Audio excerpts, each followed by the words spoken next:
Hey everybody, welcome to Always Bored Never Boring. Anyone who has followed my channel for a while will know I'm a big fan of Masters of the Universe Battleground from Archon Studio, and I've been picking up each new release for the game as soon as it comes out. After all, why wouldn't I want to collect a range of miniatures comprising all my favourite heroes and villains from the Masters of the Universe franchise? Well, Archon recently released the Wave 3 expansions, a new character pack for the Masters of the Universe and a new character pack for the Evil Warriors. So in today's video, we are looking at the Evil Warrior expansion, which includes two of my favourite villains, Whiplash and Stinkor. You also get a new gas tank terrain element and a selection of new cards. First of all, let's look at the plastic. You get a single small frame, cast in the same purple used for all of the Evil Warriors up to this point. As I've come to expect from Archon Studio, the casting and detail looks good, although Whiplash's head does look a little bit flashy around the edges, so there might be a bit more cleanup here than I am used to with this range. Whiplash is in 5 pieces including the base, while Stinkor is in 6 pieces including the base. That's not too bad. These miniatures tend to be cut into as few pieces as possible, and usually in such a way as to hide a lot of the joints and casting lines.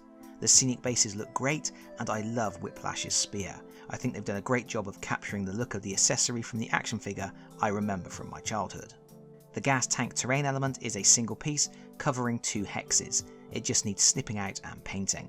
We'll be taking a look at these miniatures assembled at the end of the video. For now, let's look at their character cards. First up is Stinkor, who will cost 17 points to add to your team. He has decent stats with 5 wounds, 3 toughness, 2 mind, 3 power, 4 perception, 4 strength, and a speed of 5 or 8 when focused. He has really fun special skills, both of which trigger automatically, which means you can save your actions and mana for other things. The first skill is Evil Master of Odors. At the end of Stinkor's activation, he has to discard any mana tokens he has left. He then tests his strength against the mind of all characters that are within 1 hex plus 1 additional hex for each mana token discarded. On a success, the target gains a debuff. Unusually, the skill allows you to pick one of 3 different debuffs, either blind, knockdown or cripple. It's not quite clear who makes this choice, so I would assume it's Stinkor, and also it isn't really clear if you can pick a different debuff for each affected target or if you pick one effect to apply to every target. As much as I enjoy this game, I do find that there continues to be a bit of a lack of clarity in how some cards are worded, and this is an example where a little extra explanation would be useful. Stinkor's second skill is Stinking Delight. Every time any character gains a debuff, Stinkor gains a mana token. This is really useful because it means he can build up a stock of mana over the course of his turn to make more effective use of his Evil Master of Odors skill at the end of his activation. Furthermore, of course, Evil Master of Odors applies debuffs, which would trigger Stinking Delight, meaning Stinkor can replenish the mana he has discarded, ready to make interruptions when other characters activate later. The only concern with Stinkor is his bad smell doesn't differentiate friend from foe. Any character can succumb to his odour, so he's probably going to work better as a lone operative on the field.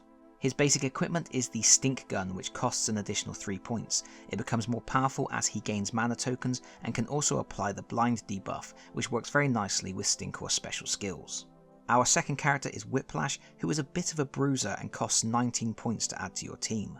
With 6 wounds and a toughness of 4, he's sturdier than even He-Man. His strength of 5 means he can go toe to toe with the strongest foes, and his perception of 3 is still decent. Only a mind of 1 and power of 2 let him down. Interestingly, his cold-blooded ability prevents him from taking the focus action to gain a focus token. Instead, he gains a focus token any time an ally receives at least 1 wound. His tail thrashing skill costs 2 mana and gives him the chance to push an adjacent target. It doesn't do any damage, but it's very useful if you want to disengage, drive an enemy into hazardous terrain, or set them up for future attacks. Speaking of attacks, Whiplash's basic equipment is the Electro Shocker Spear, which costs 3 points. Under normal circumstances, it's a melee weapon, but if you spend a focus token before using it, it becomes a ranged weapon with a range of 12 and plus 3 dice. Unfortunately, you spend the focus to activate this ability, which means you then don't have a focus token to boost the scope of the attack. It's a fair trade though, to be able to make a strong attack at range that also has the potential to cause additional wounds. This expansion also includes 4 other weapons. Something I have mentioned before about this game is I really like how equipment often involves some kind of compromise or thought in how best to use it. Very rarely will equipment give you a flat increase to a stat or more damage dice to roll. There will be some trick to manipulate instead, and that really makes your choices feel like a much stronger part of your overall team building and strategy. The club, which costs 2 points, is a good example. It's a big heavy thing, so when you swing it you roll 2 less dice. However, for each activated enemy you get to add 1 dice to your roll, so the longer you wait, the more you can wind up your swing and the more chance you have of laying down some serious damage. In this case, you could inflict up to 3 wounds for 4 successes. That's going to give someone a bit of a limp if you time it just right. The other weapon in this set is the ranged weapon Dragon Blaster, which costs 4 points. I am sure a few people will remember the Skeletor action figure that came with the Dragon Blaster backpack that you could fill with water that then sprayed out as icy venom when you pressed the head down. This is a hugely powerful area of effect weapon. You target a character within 12 inches and get +1 dice to the roll. In addition to hitting that target, this weapon also hits every character that is within 3 hexes and in the rear arc of the original target. It's most likely only going to do 1 damage, but it could do 2 damage, and that potential to target multiple enemies should keep them spread out and on their toes. We also get 2 really powerful spells. Strong Will Fall costs 3 points. It has a range of 16 inches and will cost 1 mana. If the target has a buff token, it loses that buff token and the attack gains an additional 2 dice. In most cases the spell will only do 1 damage, but it could do 2, and removing those buff tokens at range is an incredibly useful ability. The second spell is Tornado, which costs 4 points to add to your team, has a range of 12 and requires 1 mana. The initial target becomes the epicenter of the tornado.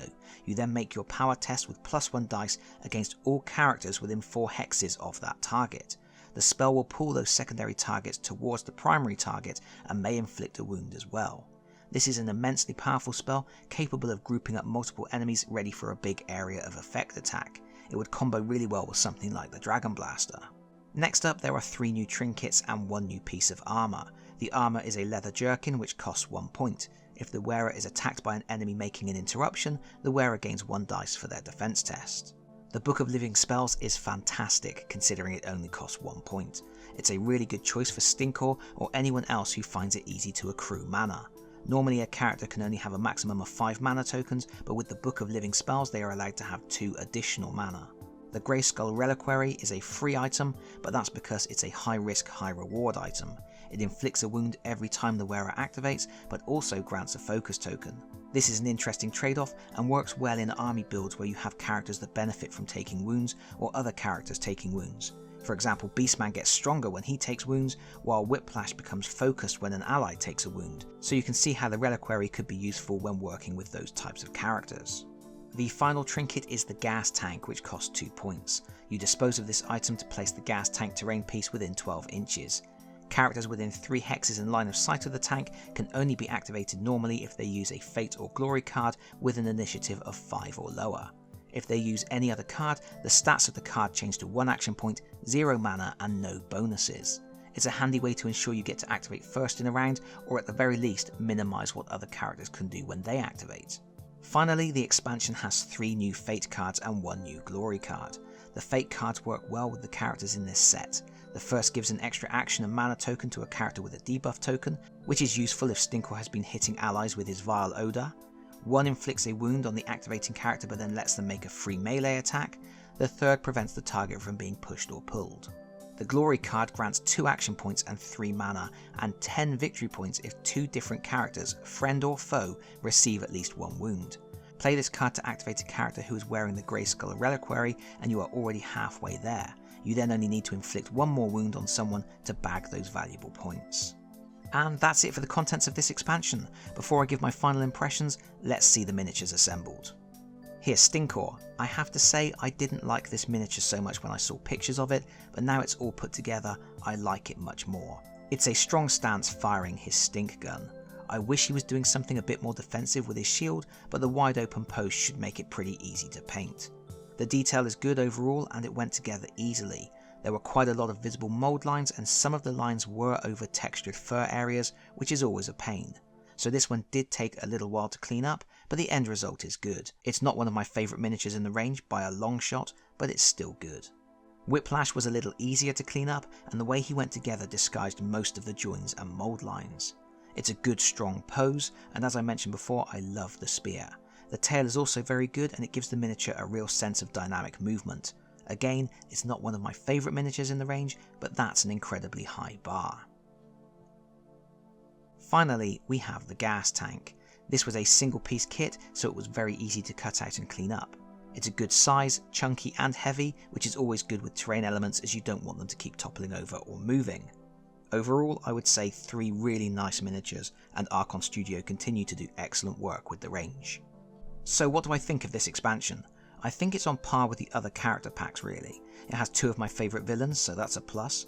I'm not as keen on these sculpts as I have been with some others, but they're still good, and I like their special abilities. It's interesting to have a character who can dish out their choice of debuffs and keep generating mana all the time, and Whiplash is just a solid punchy warrior. I do like a nice straightforward brawler. The gas tank equipment and terrain seems interesting, but I don't think it opens up the same kind of options that other terrain elements like portals and force fields do. It's also absurdly big. The picture on the card shows the gas tanks as worn by Stinkor on his back, but that sure as hell isn't what you're getting on the terrain element, which is something that was clearly launched from some kind of missile silo. Still, it's always nice to have more things that allow you to reshape the battlefield to help you build a winning strategy. So yeah, 2 great new characters with great new options. And at an amazing price too. I got these Wave 3 expansions for just £13.34 each for 2 characters, a new terrain piece with new rules, and 16 new cards. I think that's a bit of a steal. But that's it from me for now. Thank you so much for watching. If you've enjoyed this video, please consider pressing the like button. If you really enjoyed the video, please consider subscribing if you don't already do so, and hopefully I'll see you all again very soon. Bye bye everyone. Bye bye.